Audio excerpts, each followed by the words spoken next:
Hello everyone, welcome back to my new another vlog. দিনটা ছিল শনিবার আর আমরা সবাই মিলে দুপুরে বেরিয়ে পড়েছিলাম হানাবি দেখতে। তার আগে সমস্ত কাজগুলোকে গুছিয়ে নিয়েছিলাম।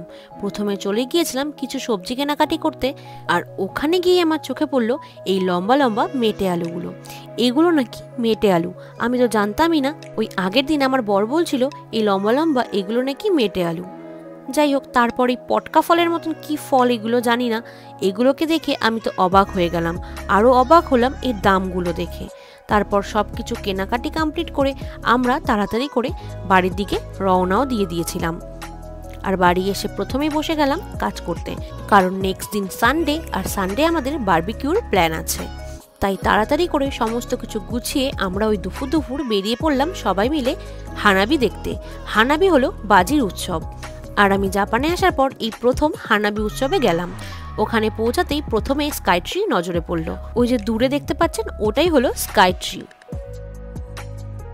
এরপর একটা সুন্দর দেখে জায়গা বেছে নিয়ে আমরা সবাই বসে পড়লাম। আর সামনে দেখুন এই যে কিমোনো পরে বসে আছে, এদের তো ওখানে গিয়েও মেকআপ করতে হচ্ছে, মেকআপ আর শেষই হচ্ছে না।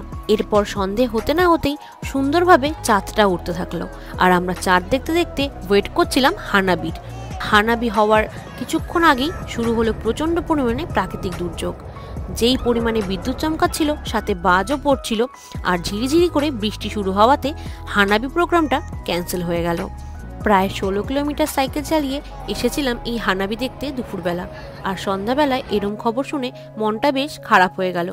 এই হাজার হাজার লোকজন সবাই মনে কষ্ট নিয়ে হয়তো বাড়ির দিকে রওনা দিয়েছিল। কি করব, তাই আমরাও কিছুক্ষণ ওয়েট করলাম বৃষ্টি থামার। অগত্যা যখন 8:30 বাজতে যায়, বৃষ্টি না কমায়, আমরা বৃষ্টি মাথায় নিয়ে রওনা দিলাম বাড়ির উদ্দেশ্যে। সেদিনকে রাত্রে তো আর হানাবি দেখা আমাদের হলো না, তাই অপেক্ষায় থাকলাম নেক্সট কবে হানাবি হবে তার, তখন আপনাদের সঙ্গে অবশ্যই শেয়ার করব।